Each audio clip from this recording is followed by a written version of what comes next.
자, 이제 바울이 예루살렘을 향해서 이제 여정을 꾸리는 장면이 나옵니다. 제자들이 이 만류를 하고 눈물로 호소를 했지만 이 바울은 결국 이리들이 기다리고 있는 그 곳으로 바울은 자처해서 가게 됩니다.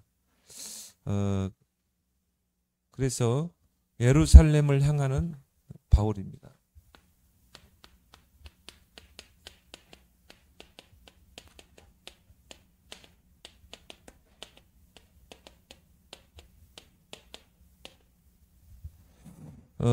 죽음을 각오하고 간 거죠.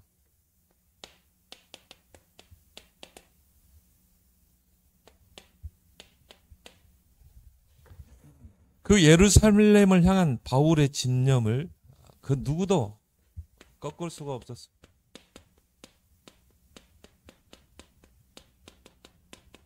바울이 이 아시아 지역으로 또 마게도냐 지역으로 이 선교여행 1차, 2차, 3차 선교여행을 통해서 복음의 큰 역사를 이룬 것입니다. 회당으로 들어가서 유대인들이 모이는 곳 회당에서 복음을 전하고 제자를 찾고 시스템을 세우고 그러니까 어떻게 되겠습니까? 유대인들이 막 복음을 받고 돌아오는 그런 역사들이 일어나고 그래서 이런 바울을 추격하는 자들이 있었고요. 또 예루살렘에서는 바울이 오기만 하면 잡아서 죽이려고 이런 특공대가 조직되는 바울 한 사람 때문에 완전히 예루살렘뿐이 아니라 마게도냐 전 지역의 유대인들이 비상이 걸린 거예요. 항상 그렇습니다. 우리가 진짜 복음을 회복하고 진짜 전도하려고 하면 사단은 어떻게 해서라도 방해합니다. 집요하게. 그게 이단 논쟁 아닙니까? 그래서 이단으로 찍어버리고요. 손발을 묶어버리고 100개의 교단이 일어나서 결국은 얼마나 모함하고 했습니까? 그런 가운데 지금 여러분이 여기까지 왔다니까요. 여러분이 여러분의 정말 삶의 위치를 잘 확인하고 따라가는 여러분 되길 바랍니다.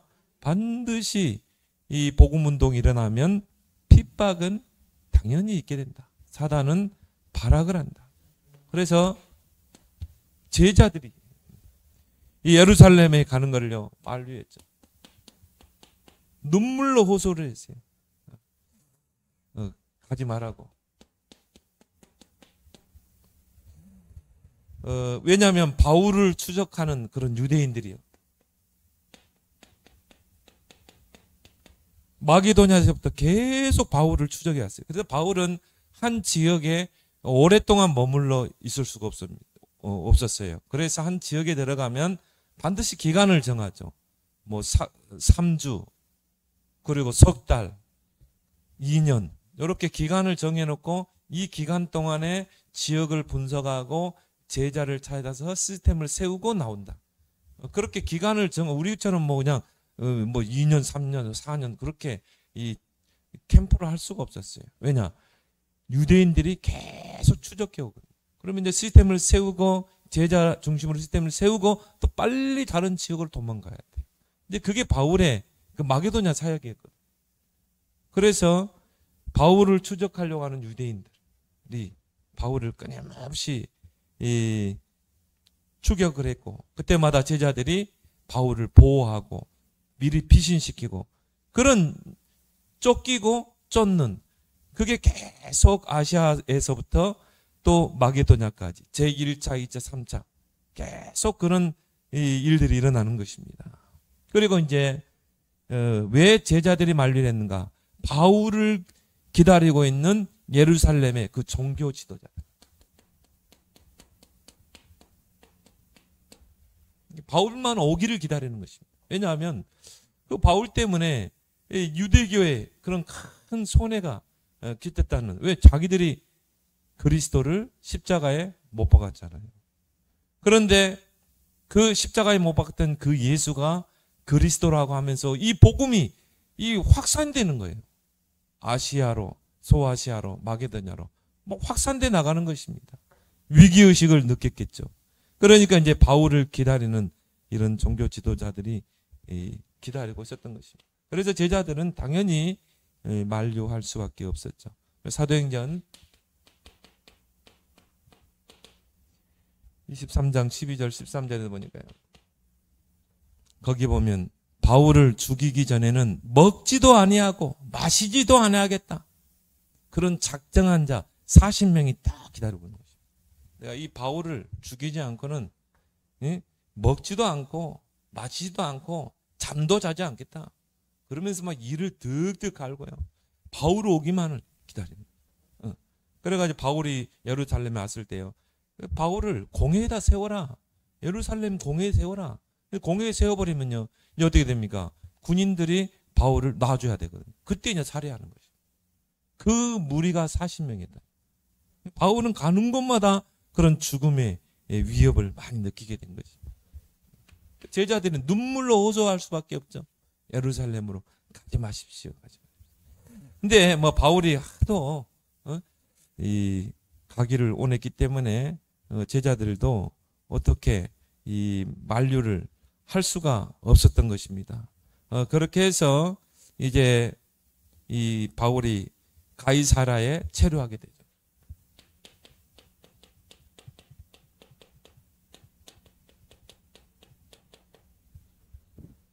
8절에 보면 이제 이튿날 떠나 가이사라에 이르러 7 집사 중 하나인 전도자 바울 빌립의 집에 들어가서 머무니라. 우리가 빌립 하면은 사도행전 16장에 사도행전 6장이죠. 이 초대교회 7 집사를 세우죠. 그 중에 한 사람이 누굽니까? 빌립 집사. 그 7 이 안수 집사를 세우는데 믿음 충만, 성령 충만, 지혜 충만한 자를 세웠어요. 그 속에 누가 들어가요? 빌립 집사가 나와요.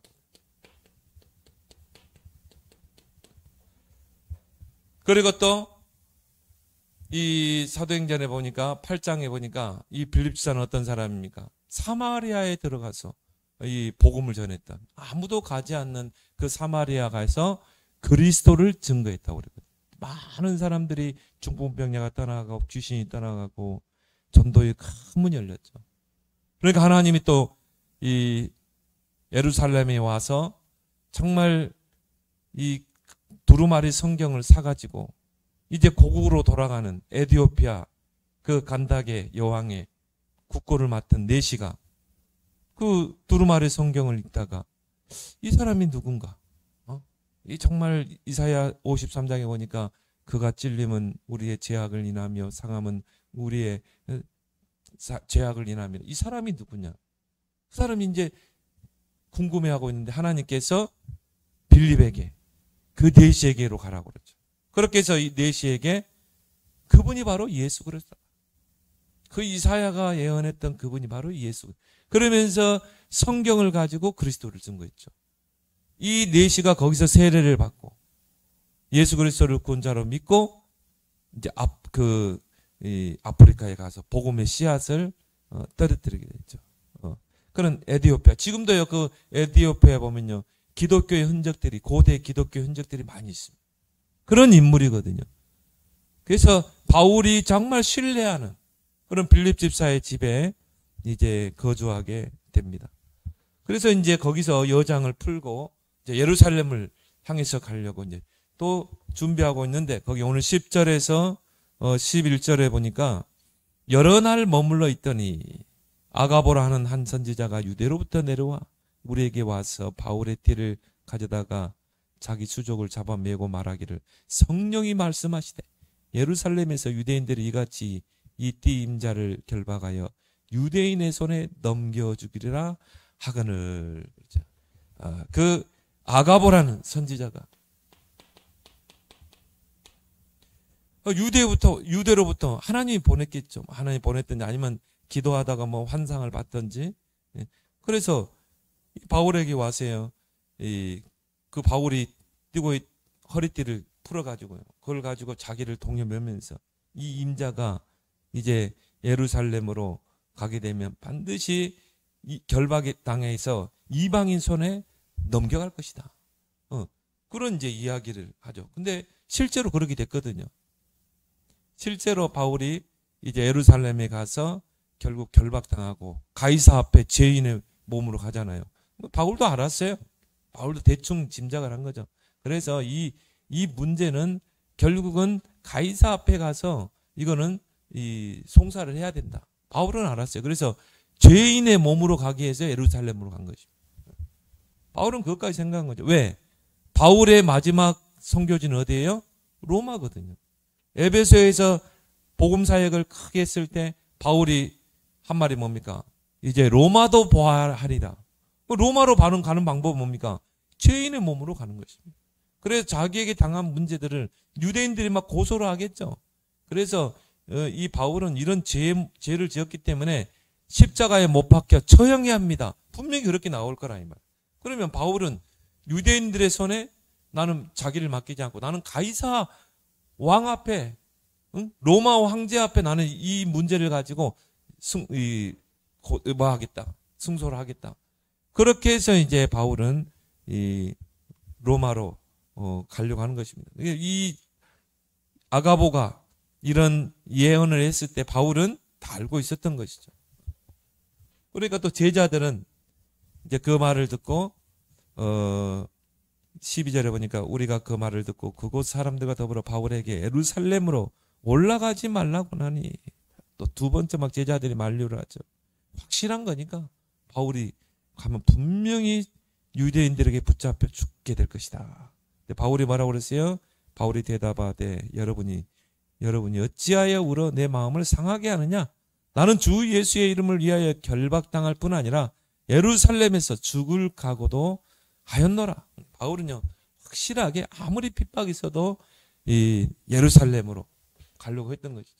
그 집념을 꺾을 수가 없었던 거예요. 왜? 바울은 미리 미래의 것을 가지고 행동한 것입니다. 바울의 목표는 뭐예요? 로마로 가는 거. 결국 로마에 가서 복음을 전하는 거. 그리고 마지막을 로마에서 마치는 거.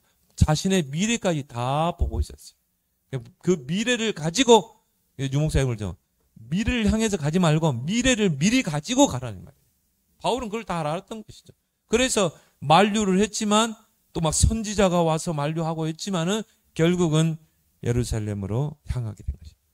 근데 여기에 보니까 중요한 인물이다. 딱 한 번 나와요. 이 사람이. 16절에 보니까 15절에 이 여러 날 후에 여정을 꾸려 예루살렘으로 올라갈새 가이사라의 몇 제자가 함께 가며 한 오랜 제자 구브로 사람 나손을 데리고 가니 이는 우리가 그의 집에 머물려 합니다.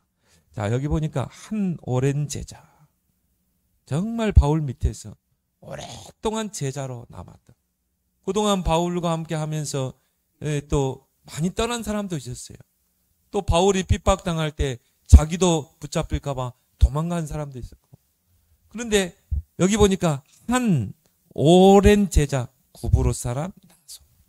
오랫동안 바울을 통해 복음을 받고 끝까지 바울을 따라다니면서 제자의 삶을 살았던 인물이에요. 이 나손이라는 이름이 여기에 딱 한 번 나와요. 이 사람이 자기 집이 예루살렘에 있거든요. 그래서 바울이 예루살렘에 가면 이 사람의 집에 내가 거하겠다는 것이죠. 그럼 바울이 아무에게나 그렇게 했어요? 진짜 신뢰하는 제자. 바울의 정말 신뢰하는 제자. 그 집에 거하겠다는 것입니다. 그래서 우리가 이 나손을 통해서 우리는 많은 것들을 좀 교훈을 삼아야 돼. 오늘 여기 보니까 오랜 제자. 바울의 오랜 제자. 나손. 여러분이 이런 사람이 되길 바랍니다. 요즘 뜨내기 교인들이 얼마나 많습니다. 이 교회 다니다가요. 교인들 시험 들고 목사의 시험 들어가지고 교회 떠나고. 그게 어떤 무슨 제자입니까? 제자는요. 그 교회에 뼈를 묻어야 되는 것입니다. 이게 제자예요. 이제 복음이 맞다면 뿌리를 묻는 것입니다. 하나님 그 사람을 축복하는 거예요. 오늘 여기 보니까 오래된 제자. 바울이 얼마나 신뢰했겠어요. 그 예루살렘에 제자들이 많이 있었을 것입니다. 집도 있었을 거예요. 근데 바울은 누구의 집에 거하기로 했어요? 그 오랜 제자 구브로 사람 나손의 집. 그를 데리고 간 것입니다. 그래서 내가 네 집에 가서 유할 거다. 그래서 여기서는 나와 있지 않지만 바울이 예루살렘에 있던 이 나손에게 미리 통보를 해가지고 내가 예루살렘에 가면 네 집에 거할 거야. 그렇게 아마 이야기를 했을 것이다. 신학자들은 많이 이야기하죠. 그러니까 이 사람이요, 그 104km 되는 거리를 예루살렘에서 가이사라까지 와가지고 바울을 모시고 왔다니. 근데 오늘 여기 보니까 오랜 제자, 그래서 신학자들이 한 70세 이상이 됐을 것이다. 70세 이상. 그러면 여러분, 뭐 지금이야 뭐 비행기가 있고 뭐 차가 있고 그럴 때가 아니잖아요. 걸어서 뭐 낙타로 가요. 그 거리를 마중 왔다니까. 바울을 모시고 가려고. 이런 오랜 제자. 그래서 나이가 늙도록 바울의 가르침과 지도를 받은 사람.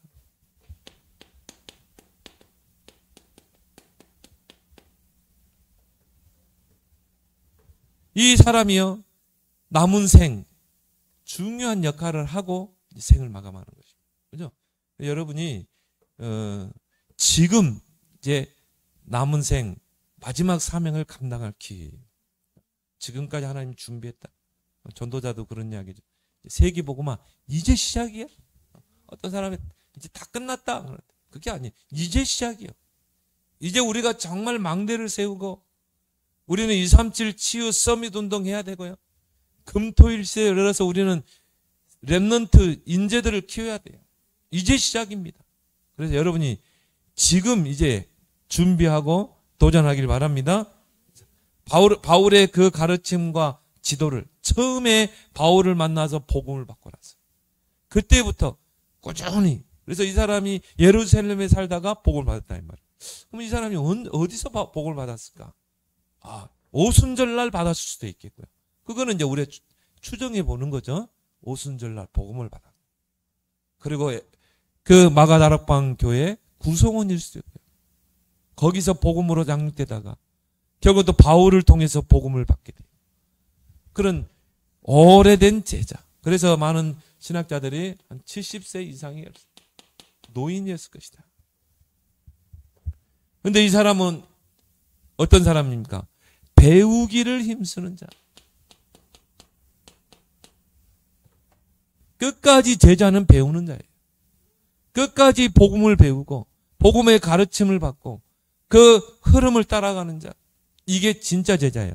이런 사람 지금 증거가 없다 할지라도 하나님이 지금까지 준비해서 하나님이 쓰시게 돼 있어요. 모세를 딱 이 80년 준비시켜서 하나님 쓰시잖아요. 갈렙은 85년? 85년이면 뭐 이제 인생을 정리할 나이 아닙니까? 하나님이 그동안 이 갈렙을 모세를 만나게 해서 여호수아와 함께 모세를 섬기고 출애굽에서 광야 오는데 중요한 역할을 여호수아와 갈렙이 했죠. 그리고 모세가 죽고 나서 여호수아가 이스라엘의 지도자가 딱 되었을 때요. 또 묵묵히 자기를 내세우지 않고 또 여호수아를 묵묵히 섬겼어요. 그리고 이제 가나안에 딱 들어가서 뭡니까? 그 누구도 정복하지 않는 그 안악산지. 그 나이가 85세라. 이 산지를 내게 주십시오. 내가 점령하겠습니다. 여러분이 지금 나에게 뭐 증거가 없고 내가 복음 받았으면 뭔가 복음은 능력이고 나에게 뭔가 증거가 나타나야 될 텐데 왜 나에게는 지금 아닙니다. 하나님이 여러분의 인생의 광야에서 각인, 뿌리, 체질 바꿔야 될 거 있잖아요. 싹 바꾸고 정리하고 그렇게 해서 뭡니까? 138로 딱 세워서 하나님이 여러분 쓸 줄 믿습니다. 반드시 쓰시게 돼 있어요. 낙심하지 말고 오늘 이 나손과 같이 오랜 제자로 끝까지 롱런 하길 바랍니다. 우리는 끝까지 무덤까지 갈 때까지 제자에서 복음의 가슴이 있는 사람이다.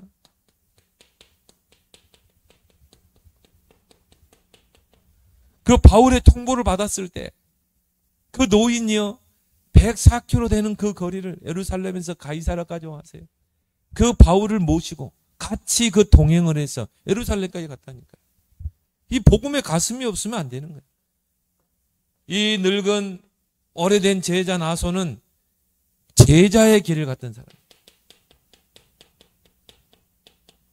제자의 길이 어떨 때는요 고난의 길이고 또 정말 조롱도 당하고 하지만은 그 길이 영광의 길인 줄 믿습니다. 제자의 본을 보인 사람이다. 딱 오늘 한 구절 나왔어요. 이 사람에 대해서. 그래서 이 나소는 말년을 준비한 제자다.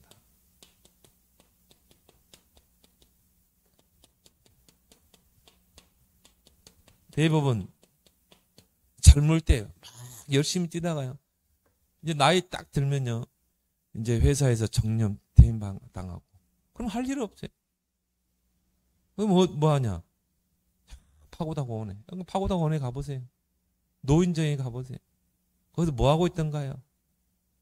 고수도비나 치고 나라에서 주는 그런 받아먹고 파고다공원에서 참 점심 먹으려고 줄 서 있고 얼마나 쓸쓸한지. 오히려 저와 여러분들은 나이들 못되게 해야 돼요. 그래 이때까지 내가 준비한 거야. 이제 나는 이제 복음을 위해서 뛰는 거야. 그렇죠? 오히려 여러분이 말년대 나이 탁 들어가지고 더 이제 복음을 위해서 올인하는 것입니다. 랩런트 키우고 후대 키우고 이제 여러분 이제 할머니 또 할아버지 되겠죠. 또 손자 손녀 격대 교육 복음으로 확실히 심고 내가 무드셀라가 돼서 노아를 격려하고 방주 짓도록 얼마나 중요한 역할이에요. 무드셀라는요 그 사명 때문에 장수의 축복을 줬어요. 왜? 오래 살아야 될 이유가 있는 사람. 노아가 방주를 완성하는 그날에 무드셀라가 눈을 감았어요. 뭐 그때까지 얼마나 노아에게 노아가 그때는 뭐 톱이 있습니까? 뭐 전기톱이 있겠습니까? 그 아라랏산 정상에서 나무를 찍어가지고 축구장만한 큰 그런 배를 만드는데 방주를 만드는데 그것도 3층, 1층, 2층, 3층. 거기다 짐승을 다 집어내야 되니까. 얼마나 크게 짓겠어요? 얼마나 하기 싫었겠어요? 아무리 사명을 받은 노아지만. 그때마다요. 그 무드셀라가 할아버지가 계속 격려하고 언약을 다시 심고 기도의 배경이 돼. 오래 살아야 될 이유가 있습니다. 무드셀라는요. 절대 있던 병도 없어져요. 여러분이 진짜 사명을 나는 말년 때 그러니까 준비해서 나는 말년에 복음을 해서 내 인생 올인할 것이다. 있던 병까지 없어져요. 저 보세요. 있던 병까지 없어져요. 그래서 예루살렘의 근처에 자기의 저택이 있어요. 그래서 내가 전도자를 모신다는 것 때문에 얼마나 기뻤겠습니까? 예루살렘에서 내가 이 전도자를 모신다는 그 기대가. 그래서 자기 집을 기꺼이 내드렸다. 쉽지 않잖아요. 왜냐? 오늘 여기 보니까 바울 혼자 가는 게 아니죠. 거기 보니까 막 마게도냐의 제자, 막 가이사라의 제자까지 함께. 왜? 바울을 보호해야 되거든요. 가는 도중에 어느 살해를 당할지 모르니까. 제자들이 딱 바울을 에워싸고요. 그리고 예루살렘까지 가는 것입니다. 그래서 한 13명에서 15명 정도. 같이 간다 이 말은. 그러면 어떻게 되겠어요? 이 15명이나 되는 사람들을 예루살렘 자기 집에 모신다는 건 쉽지 않습니다. 아마 좀 저택 큰 집이었던 것 같아요. 근데 그런다 할지라도 15명의 그 제자들을 바울과 함께 자기 집에서 이렇게 섬긴다는 건 쉽지 않습니다. 근데 거기에 기꺼이 헌신한 인물이다. 그래서 함께 동행한 사람 제자가요. 13명에서 12명. 이들을 섬긴 인물이죠. 그래서 끝까지 헌신의 삶을 산 하나님 반드시 이 후손들을 축복하였을 것입니다. 나선의 그 자손들과 후손들. 왜? 하나님의 나라를 위해서 기꺼이 헌신했잖아요. 바울의 동역자가 되었죠. 동행자. 그래서 오늘 16절에 보니까 나손을 데리고 가니, 그렇죠? 오랜 제자 급으로 나손을 데리고 바울이 같이 갔어요. 그의 집에 머물려고.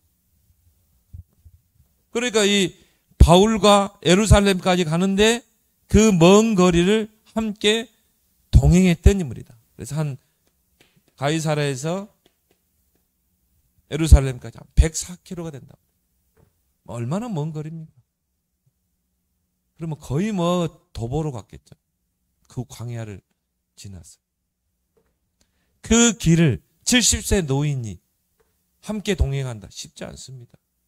그런데 기꺼이 내가 전도자를 예루살렘까지 보이콧할 것이다. 끝까지 헌신한 인물입니다. 위험한 여정에 함께 동행했다. 그 길은요, 굉장히 위험한 여정입니다. 유대인들이 있다가 숨어 있다가 테러를 일으킬 수도 있는 그런 위험한 여정이에요.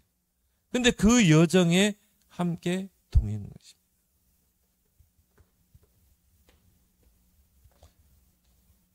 그리고 바울 팀이 예루살렘을 향해 가는데 구제 헌금을 모아가지고 갔어요. 이방 교회들이 예루살렘 교회의 어려움을 듣고 헌금은 그 헌금이 적지 않았을 거라 이 말이에요. 그걸 가지고 예루살렘으로 향해서 가는데 얼마나 강도들도 많겠습니까? 그런데 그 위험한 그 여정을 함께 간 것입니다.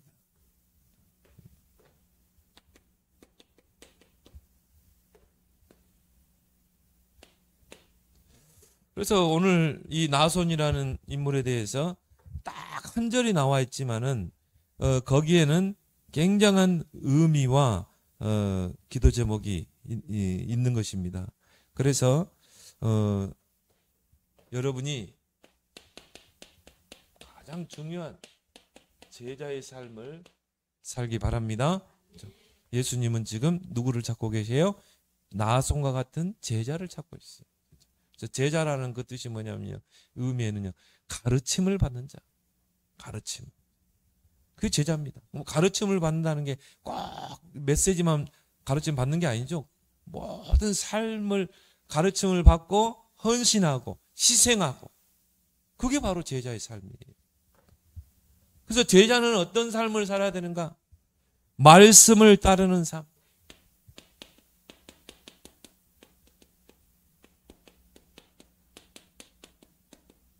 이게 바로 제자의 삶입니다. 그래서 초대교회 성도들은 사도행전 2장 42절 사도의 가르침을 받아, 사도의 가르침을 받아 서로 교제하고 떡을 떼고 기도하기로. 이게 바로 제자예요. 아무리 내가 막 역사를 일으키고 해도 강단의 흐름, 사도의 가르침을 받지 않으면 결국은 떠나게 돼 있는 것입니다. 결국은 가게 돼 있어요. 사도의 가르침을 잘 받는 자, 강단의 흐름을 따라가는 자, 이게 제자인 줄 믿습니다. 그래서 광야길 가는 동안에 언약궤를 따라가라. 언약궤 놓쳐버리면요, 궤도를 이탈하게 돼요. 내 멋대로 살게 돼요. 그러니까 교회 중심, 목회자 중심, 강단 중심이 아니라 내 멋대로 신앙생활하는 사람 같습니다. 결국은 한계 옵니다. 절대 응답이 없습니다. 제자는 말씀을 따라가는 자. 제자는 어떤 사람입니까? 버리는 삶을 살. 여러분이 제자의 길을 가려면요, 버릴 수 있어야 돼요. 버리지 않고는 갈 수 없는 게 제자의 그 길입니다. 그래서 마태복음 4장 19절 20절 베드로가, 예수님이 베드로에게 나를 따라오너라. 내가 너로 사람을 낚는 어부가 되게 하리라. 베드로가 어떻게 했어요? 그물을 버려두고 예수를 따릅니다. 그럼 다 버리고 떠나라는 건가? 그게 아니에요. 어떤 게 정말 가치 있는 삶인가? 그걸 알아야 된다 이 말이죠. 정말 나의 우선순위가 뭔가? 내 인생에 중요한 게 뭔가? 거기에 내 인생의 우선순위를 두고 사는 사람. 여러분이 하루를 살면서 뭐가 중요한가? 다 가치관이 다르겠죠. 어떤 사람이 돈이 좋아서 난 돈 버는데 그 사람의 인생의 가치관이에요. 또 그 사람에 대해서 말을 하면 돈밖에 모르는 사람. 근데 이 사람은요, 오직 전도, 오직 생명 살리는 일. 그 사람의 그 가치관 아니겠습니까? 복음을 위해서는 기꺼이 버리는 자. 누가복음 14장 26절까지. 목숨까지도 버릴 수 있는 자. 이게 바로 제자예요. 목숨을 요구한다. 목숨을 버리는 것입니다. 그래서 너희가 나를 따라오거든 자기를 부인하고 목숨까지 걸고. 하나님께서 엘리야에게 네 뒤를 이어서 하나님의 일을 할 엘리사를 찾으라고 그랬죠. 그래서 이 엘리야가 엘리사를 찾아 나섭니다. 근데요, 저 산골에 무엘보엘라, 뭐 이름도 없는 무명 그 지방의 산골에 12결의 소를 가지고 밭을 가는 그 엘리사에게 하나님 보냈다니까요. 그 엘리사야, 하나님께서 너를 부르신다. 그때 엘리사가 어떻게 했습니까? 참 준비된 사람은 달라요. 이런 여러분 현장에 이런 준비된 사람이 있어요. 우리 같은 막 계산하잖아요. 그래도 뭐 저 자식이 있고 먹고 살아야 돼. 엘리사가 어떻게 했어요? 예, 따라 나서겠습니다. 그런데 마지막 내가 정리하고 떠나겠습니다. 그러고 어떻게 합니까? 그 쟁기 땔감 쓰고 그 소중에 몇 마리 잡아서 잔치를 하죠. 그래서 가족들, 종들 먹이고 일꾼들 먹이고 다 버리고 엘리야를 따라 나섭니다. 그게 제자예요. 네가 다 버리고 나를 따라올 수 있어? 그럼 여러분 따라가는 여러분 되길 바랍니다. 그게 제자라니까요. 계산해가지고는 절대 따라갈 수가 없어요. 제자의 삶은 어떤 삶입니까? 십자가를 지는 삶입니다. 십자가가 없는 사람은 아무도 없어요. 다 십자가가 있어요. 어떤 사람에게는요, 질병의 십자가, 어떤 사람에게는 자녀에 대한 십자가, 남편에 대한 십자가. 십자가가 없는 사람은 아무도 없어요. 그러면 모든 제자는 다 십자가를 져야 돼요. 마태복음 16장 23절 24절. 십자가를 믿음으로 지고 가길 바랍니다. 왼수 같은 남편이 아니라요. 하나님이 내게 십자가를 줘. 우리가 십자가 앞에서는 겸손해지잖아요. 그걸 십자가로 봐야지. 그래서 십자가가 없으면 부활이 없어요. 그걸 믿음으로 여러분이 딱 지고 가면 그 십자가 뒤에는 영광이 있다.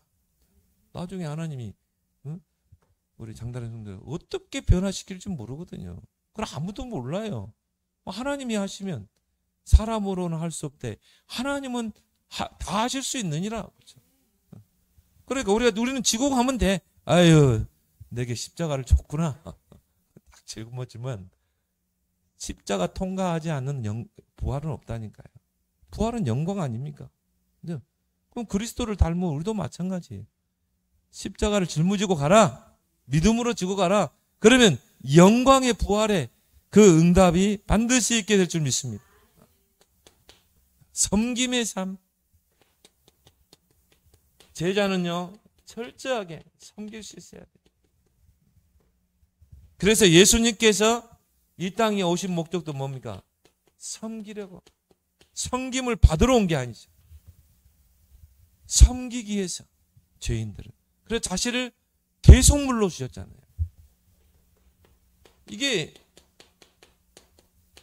저와 여러분을 향한 주님의 섬김이라니까요. 그 주님의 대속물에 그 섬김이 있었기 때문에 우리가 구원받은 거 아니겠습니까? 그래서 제자의 삶은 섬김의 삶이다. 그래서 예수님께서도요, 성찬식을 딱 하고 나서, 그리고 어떻게 했습니까? 의미가 있죠. 대야에다 물을 떠와라. 그리고 어떻게 했어요? 제자들의 발을 씻겼죠. 성찬식. 성찬은 뭘 말하죠? 예수님의 십자가의 죽음과. 그걸 설명하는 거 아니겠습니까? 그걸 우리가 그 십자가 속에 우리가 들어가야 된다는 거죠. 그러면서 뭡니까? 제자는 십자가를 각오해야 되고 제자는 발을 씻길 수 있어요. 교회 안에 밖에 불신자도 중요하지만 교회 안에 성도, 어려움 당하는 성도 발을 씻기고. 그리고 예수님이 친히 본을 보였잖아요. 너희도 그렇게 하라는 것입니다. 섬김의 그 본을 보이셨다. 제자의 삶은 순종의 삶이다. 절대 계산하면 안 돼요. 주님이 부르셨을 때, 주님이 요구하실 때 계산하지 말고 순종해라. 누가복음 5장 5절. 베드로가 밤을 새워서 그물을 내는데 한 마리를 잡지 못했어요. 예수님이 네 배에 내가 승선하게 했다. 아침에 그물을 이제 싣고 있는데 야, 배 띄워라. 그리고 어떻게 합니까? 그 오른편에다가 그물을 던지라. 아침에는 고기가 없거든요. 근데 베드로가 어떻게 했어요? 밤을 새워서 내가 그물을 내려서 한 마리도 잡지 못했는데 내가 말씀에 의지하여. 베드로는 고기잡이의 전문가예요. 아침에는 고기가 없다니까요. 근데 말씀에 의지하여 내 경험, 내 생각, 방법 내려놓고 그물을 내리리다. 그런데 어떻게 했어요? 큰 고기가 잡혀 올리는데요. 야고보 배 불러가지고 같이 막 끌어올려가지고. 그래서 그 유명한 153마리 잡고 있어요. 모나미 볼펜에 보면 153 있잖아요. 기적이 일어난 거예요. 말씀에 의지하여. 내 생각을 내려놓고 말씀에 의지하여 순종하는 삶. 그래서 누가복음 14장이 뭐 이걸 보고 우리가 제자도라고 그래요. 제자도.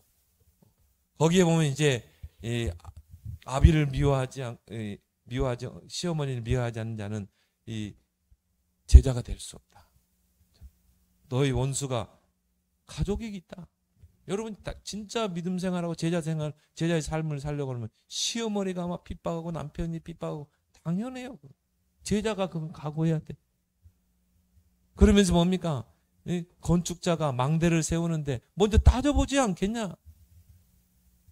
임금이 적과 싸우는데 이 전쟁에서 내가 이길 수 있는가 따져보지 않겠냐? 이길 수 있으면 전쟁을 하고 계획을 세우고 질 것 같으면 미리 그냥 항복하고 조공 바치고. 너희가 무턱대고 따라온다는 거 아니냐? 제자에서. 그래서 제자는 절대 계산해가지고는 따라갈 수가 없다. 그래서 우리는 계산하지 않고 주님이 지금 여러분을 부른다면 어떻게 해야 돼요? 따라가는 삶, 순종하는 삶. 이런 오늘 나손과 같이 정말 이런 제자의 삶을 사는 여러분 되기를 예수 그리스도로 축원합니다.